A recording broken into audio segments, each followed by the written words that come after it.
Hello, welcome to another ramble. Today I am going to make a video on INFJ dark side. So I think it's really easy, and this is in correlation to something I said in my previous video. It's really easy to look for good things, and there's nothing wrong with looking for the good in things because, like I said, you know, it's essential if you want to remain hopeful in life. If you're always focusing on the negative, that can make things a little dark. If you're always focusing on the positive, maybe that's a little too bright. It's not necessarily the median point in which you want to view life on a realistic level, if that makes sense. So I try my best to walk the middle path and, take into account, like, in fact, when I walk the middle path, I don't really see things in a negative or a positive life. I just see something as it is. That in a nutshell, you know? But anyways, INFJ dark side. So important to look at your dark side so you can be aware of certain areas that may need improvement and attention, or maybe to just even acknowledge them, to know that they're there and they fulfill a purpose, and to be aware when they are activated in interactions in life. But I got this information from Introvert Dear, and you could look it up too. Just go on Google or whatever search engine that you use and type the keywords INFJ dark side and Introvert Dear, and I feel like that article should pull right up. But I had to write them down because I did not want to try to recall from memory. That just takes so much energy, so I wrote them down. And INFJ dark side consists of 6 things that they touched upon that I felt were very accurate. I wanted to make a video on it so we can get into it. So the first thing that they listed was stubbornness, and I believe that is absolutely correct. I am a very stubborn person, a very hard-headed person, but I am still receptive and open to new points of view and ideas. However, if I am set on a particular way of seeing something, I'm open to other people's perceptions, opinions, ideas, and theories, but it needs to be, how do I say? It needs to make sense in a way that eradicates my old view of things or my old way of seeing things. Does that make sense? So it's almost like, so I'm stubborn. Like, if I have a set of rules or standards that I have, or maybe even like if I am set on a particular methodology, I am pretty stubborn as far as like seeing it in that particular way. However, I challenge people to show me a new way. And if their new way actually is more efficient, I would probably apply it. Does that make sense? Yeah, and the thing is, I haven't come across too many people who are up to taking that challenge. A lot of people I know are very agreeable, and I think they're agreeable because they themselves are not sure because they haven't really thought about it. or they just have issues with like self-doubt, you know. But a lot of times, like I am an idea person. So if I have an idea and I'm pretty fixed and set upon that idea, I will express it. And if you disagree with that, then I challenge you to disprove me. And if you can, then I will absolutely agree with you and change my whole viewpoint. Does that make sense? But up until that point, then I'll probably just my way or the highway. That's not true. Um, I it's about being stuck in a particular dimension within myself, and unless someone can help me to break through that barrier, I'll probably stay in that particular dimension. That's why I appreciate people who are open-minded, and because they introduce me to new things, and I appreciate that so very much. Anytime I am exposed to something new, it's very refreshing and satisfying, as opposed to just mundane, monotonous things that go on and on, infinitum. Anyways, I'm going off in 6 minutes. Okay, the next one is high expectations. The article said something along the lines that, we're very easygoing and adaptable people, but we do have high expectations, and these high expectations become more apparent when you are in our inner circle, such as a friend or a family member, or someone we trust. The level of standard goes up, like the closer you are within our immediate circle. That's true. Usually, actually, I used to. Now I have to think about this. Yeah, I have very high standards, even though it may seem that I don't, because on a surface level, I come off as very jovial and happy and kind and easygoing, and I think I do that because to some degree I am a curious person, and I like to witness the things around me as it is without me interfering. Because when you don't interfere, you get to like see something just as it is. The subject matter in front of you is more, how do I say, inclined to be itself naturally, but once you start imposing standards, then they have a tendency to, I don't know, shrink or rebel or something like that. The thing is, when you're in my inner circle, I think my level, my standards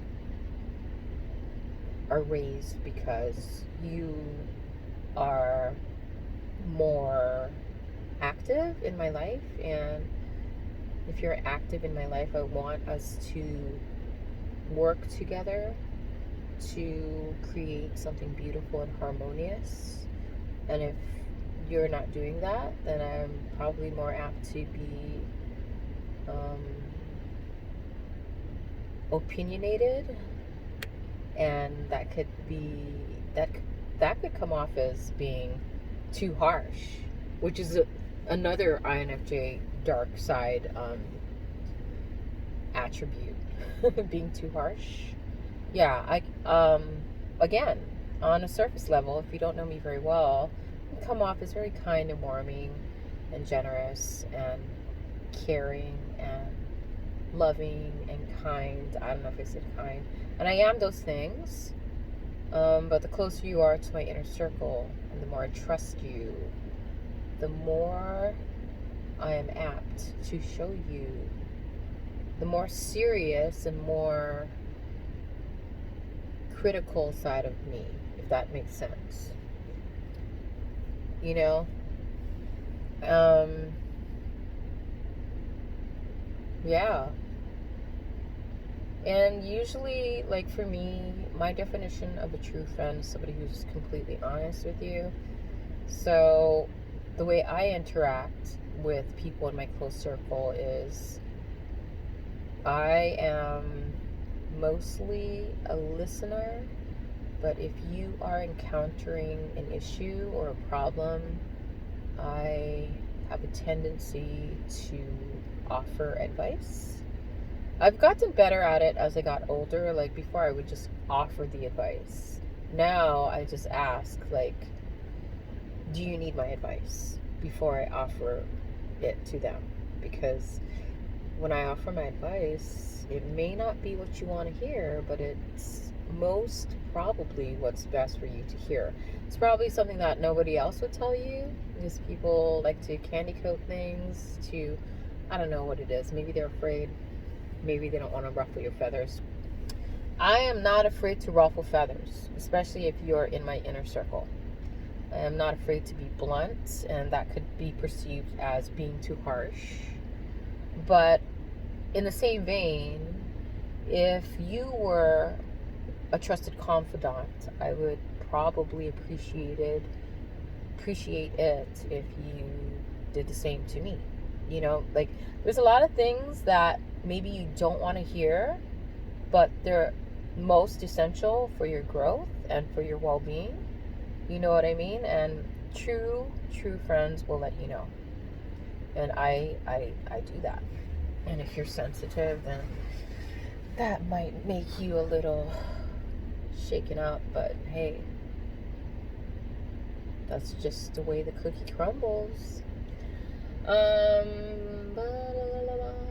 Another thing that is a dark side attribute of an INFJ is bottling up negative emotions, then exploding. Yes, I do that. I think, what did I write down here? So, we are capable of adapting to needs of others and being a source of comfort. We're not afraid to lash out if people are doing something that does not feel well. You know what I mean? Like if somebody is doing something that goes against one of our values, I am not afraid to lash out.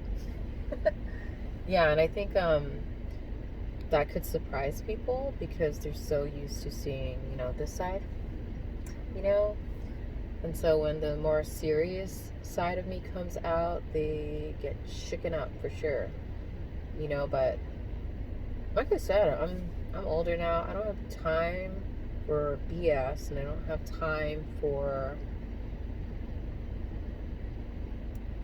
unexcusable behavior. So I will call you out and I will hold you accountable, and that's that. And I feel like if you don't say something, then the problem never gets resolved and it just keeps cycling, and that doesn't benefit anyone. And my priority, besides harmony, is to communicate issues, and so we can work towards something that will be of benefit to everyone else. So if someone's being dishonest or disrespectful or unkind or inconsiderate, for me, that is very self-centered mannerism, and I am most concerned with the well-being of myself and others. You see how I said myself and others? Most people are only concerned about themselves. Some people are only concerned about others. You need to consider everyone involved, including yourself. It's not just me, it's not just you, it's we. Like if something is happening that is detrimental to the well-being of myself and others, I will call it out. I have no problem doing that. Where most people are just agreeable, like, oh, yeah, or they just totally ignore it. I used to do that. I used to ignore things, and that's part of, like, being adaptable and caring. But then as you get older, you just realize that that's not a really good method. You need to, like, call it out. If you don't ask for what you want or what you need, and if you don't ask someone else what they want or need, how can you, like, do something that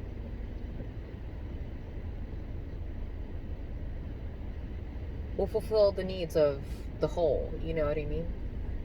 You need to ask questions. And a lot of time when I ask people what they want or need, they don't know. It's because they haven't really done enough like self-analysis. And so from there, I just kind of keep on asking them, like, like, questions. And that's the thing, when you confront someone, confrontation is not necessarily a bad thing. We've just put a bad spin on the word. Confrontation is actually beneficial if done correctly. I think a lot of people don't do it in a way that is taken well, but if you talk to someone and you're aware of your tone and the words you use, and you're not just imposing your belief system on someone else, and you start actually inquiring and asking, confrontation can be very, very beneficial. It could also be very freeing. It could also create stronger bonds and connections because you are understanding each other better and you feel seen, heard, accepted, and understood. So confrontation is not bad. I just feel like it has a bad rap. I learned how to confront people a lot more within the past year, and it was very beneficial. In fact, I've gotten feedback on it, and people have said that they actually enjoyed it. Because I'm sitting there, I'm looking at you, and I'm like present, and I'm really, really, really like trying to understand you so that we can like create a peaceful and harmonious situation. And the last, there was another one. There's moodiness, but I don't really want to go into that because we're moody. We're moody and broody at times, and we don't want to be bothered. We want to be left alone in our little caves until we feel better again, and then we come out. Honestly, for the most part, I'm a pretty happy, easygoing person. But yeah, I have my moody, broody moments. I'm a human. And yeah, I am allowed to feel those feelings and deal with them accordingly. Abruptly cutting people out. So we don't do it without intense contemplation. We usually have a everything's fine demeanor, but nice people have their limits, and that is freaking true. And that is in correlation to my previous video. Like, we are very, very nice, and we have a everything's fine demeanor until it's not, and then we just cut you out. You just get less and less access to us, and that's that. And yeah, I don't cut people out without intense contemplation. You know what I mean? Like, it takes, like, I don't know how other people operate, but maybe some people will just, like, you do like one thing and they'll cut you out. I think my grandmother was like that. Maybe my grandmother was an INFJ. No, I don't know. Heading totally off the subject. But anyways, I really do. I think about it before I cut people out. Like, I think about a lot of things, like the amount of time I invested in this person, how trustworthy they are, their actions versus their words, their energy, their, who's that? Dependability, their consistency. And what I mean by dependability is like one thing, like say I share confidential information with you, and then I find out that you went out and told people, bingo, red flag, then less access. I mean, I'd still probably be cordial with you. It just depends how much I've cut you out. I'm cordial. I could be cordial. Like if you're still kind of hanging on by a thread, I could still be cordial, but I will be less emotionally invested. Like I probably help you out and respond to you, but I probably won't invest too much of myself emotionally or mentally. I'll keep it very short and abrupt. Or if it's gotten to that point where I completely cut you out, you'll know. I'll just disappear. I won't exist in your life anymore. That's it. Whoa, 21 minutes. I can talk. I can talk and talk and talk. I really can. And then it's funny because, like, my thoughts will jump from A to Z. Like, and just like make all these different connections into different topics, and each topic has different layers and degrees. Whatever. All right, thank you for watching, and blessings to one and all. Amen.